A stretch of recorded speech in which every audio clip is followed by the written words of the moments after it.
Ce pays n'est peut-être pas aussi grand que votre maison. Il ne fait que 400 mètres carrés. Une plateforme soutenue par 9 ponts construits au-dessus de la mer. C'est peut-être un peu petit, mais il y a un président et un ministre des Finances. Un pays qui prospère grâce au tourisme. Chaque été, elle attire de nombreux touristes en quête de liberté. Dans la République de Rhode Island, il n'y a pas de règles, il n'y a pas de loi. Peu importe ce que vous voulez faire sur cette île, vous êtes autorisé à le faire. Parce que Rosa, la présidente qui a construit l'île des Roses, s'est engagée sur ce chemin en quête de liberté. Rosa était originaire d'Italie et son esprit n'était pas comme le reste du monde. Avant qu'il ne devienne président de l'île of Rose, c'était juste un ingénieur anonyme. Rosa a ramené son ex-petite amie chez elle dans une voiture qu'il a construite lui-même. Il n'avait pas de permis de conduire. Il n'avait pas de permis ou de plaque d'immatriculation. Il n'était pas sur la route longtemps avant que la police ne l'attrape. Mais Rosa ne pense pas qu'il a tort. D'autres personnes peuvent construire des avions. Il pouvait construire des voitures. Pourquoi ne pourrait-il pas le faire? Était-ce la compétence qui lui manquait? Il ne lui manquait qu'un titre. Rosa déteste être disciplinée. C'est pourquoi son ex-petite amie a rompu avec lui. Rosa l'a fait mettre en prison. Son ex-fille était encore plus en colère contre lui. Il a dit à Rosa, c'est un petit malin qui pense être un petit malin. Rosa a été malmenée. Il n'était pas du tout convaincu. Il veut faire ses preuves. Pour reconquérir son ex-petite amie. Réfléchir à la question. Rosa a décidé de créer un pays libre. Il a approché son riche ami. Il lui a fait part de ses ambitions. Rosa a jeté son dévolu sur les eaux italiennes. Il voulait construire une tour à 10 km de la côte. À 10 km de là. Le gouvernement italien n'aurait alors aucun contrôle sur eux. Les riches et les puissants sont stupides et riches. Et ils pensaient vraiment que le plan de Rosa était bon. Les deux se sont entendus. L'homme riche volait le coffre de son père. Rosa devait travailler sur le projet de la tour. Il ne pouvait certainement pas expédier l'acier en mer. Rosa a donc décidé de modifier le support. Je regarde le bateau qui flotte sur la mer. Il a eu une idée. Le navire était en acier. Mais il pourrait flotter sur la mer. Parce que c'est de l'acier creux. Rosa allait utiliser l'acier creux comme support pour la plateforme. Lui et l'homme riche ont dépensé 700 000 pour obtenir beaucoup d'acier creux. Les deux hommes ont traversé l'océan. Ils ont trouvé un endroit approprié. L'homme riche descendit alors vers la mer et ouvrit les coulisses de l'acier creux.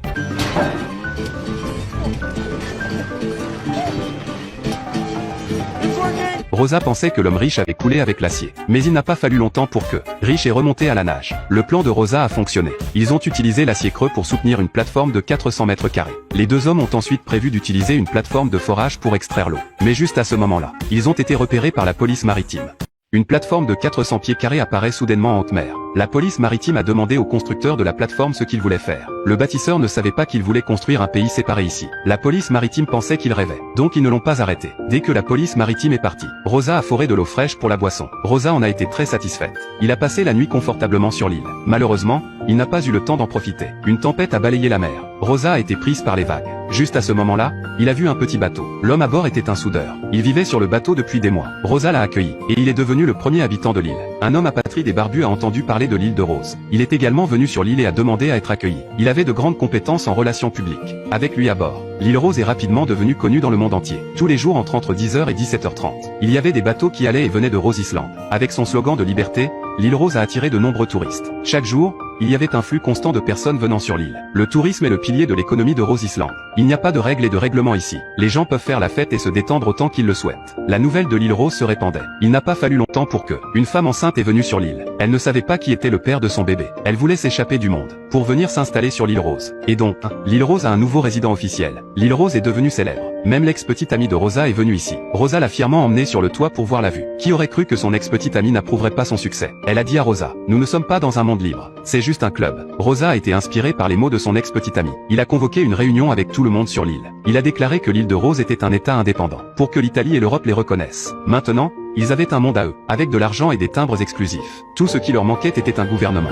Rosa s'est fait président. Une femme enceinte comme ministre des Affaires financières. Un soudeur comme ministre de la Surveillance et de la Défense. Un homme barbu comme ministre des Affaires étrangères. Un homme riche comme ministre de l'Intérieur. Faites-le. Rosa a envoyé l'information directement à l'ONU. L'ONU a reçu l'information et a immédiatement appelé le gouvernement italien. Les Italiens étaient furieux quand ils l'ont appris. Ils ont rapidement envoyé 2 agents sur l'île pour enquêter. Et ils leur ont dit que peu importe le coût, ils devaient empêcher l'établissement d'une république sur Rhode Island. Pendant cette période, le gouvernement italien a reçu de nombreuses lettres. Des milliers de citoyens italiens ont voulu quitter la nationalité italienne. Ils voulaient tous rejoindre l'île. Rosa avait provoqué la colère du gouvernement italien. Bientôt, Rosa a été approchée par des agents. Pour lui parler, les agents ont dit qu'ils voulaient reprendre l'Isola della Rosa. En tant que compensation, ils pourraient donner à Rosa 2 clubs de plage. Rosa n'a pas accepté l'échange. Ce n'était pas une question d'argent pour construire un pays. C'est une question de liberté. Je suis retourné parler à ses ministres. Je ne savais pas qu'il avait été approché par les agents aussi. Et tous, sauf les riches et les puissants, tous ont accepté les conditions d'échange de l'agent. c'est le plus petit pays du monde, la République de l'île des Roses. Bien que l'île des Roses soit reconnue par les Nations Unies, mais le gouvernement italien a été réticent à l'idée d'en faire un État indépendant, en raison de la situation de l'Isola della Rosa,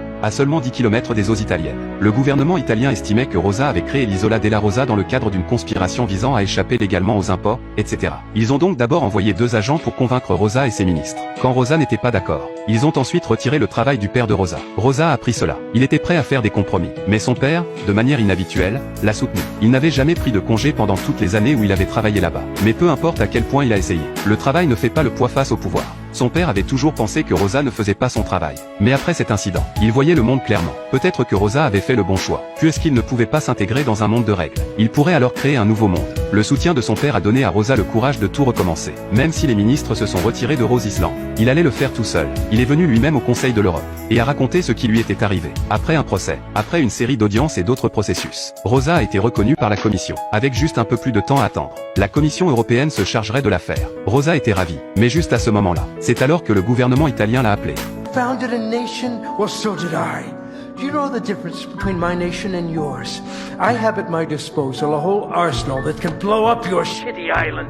Le gouvernement italien allait s'en prendre à lui. Rosa n'a pas osé rester ici plus longtemps pour attendre le résultat. Il s'est empressé de rentrer en Italie, et a appelé son ex-petite amie à l'aide. Son ex-petite amie était professeure de droit international. Si elle pouvait être à ses côtés, il était sûr de gagner la bataille. Après tout ce temps passé à regarder, l'ex-petite amie a aussi vu le cœur de Rosa. Il voulait vraiment la liberté, et il a donné tout ce qu'il avait pour être libre. Elle a décidé de rester aux côtés de Rosa et de faire face au feu. Et en même temps, les anciens ministres de Rosa sont arrivés sur l'île des Roses. Même après avoir accepté les conditions du gouvernement italien, ils ne peuvent pas lâcher l'île pour laquelle ils ont travaillé si dur. D'innombrables citoyens se sont rassemblés sur le rivage en attendant des nouvelles. C'était une guerre italienne unilatérale contre l'île des Roses. Tout le monde sur l'île Rose se tenait ensemble, main dans la main, face au feu entrant. Ils se sont mis à l'abri pendant un moment, mais ils se sont vite retrouvés unis. En voyant leur obstination, les Italiens ont envoyé des agents pour les emmener. Dès qu'ils sont partis, les agents ont placé des explosifs sous l'île Rose, avec une forte détonation. Le petit pays de 400 mètres carrés, enfin retiré du rideau de l'histoire. Avant qu'il ne meure, un plongeur a récupéré une brique au fond de la mer et la lui a donnée. La brique portait l'inscription suivante. C'est un honneur de rendre les fragments d'un rêve à son auteur.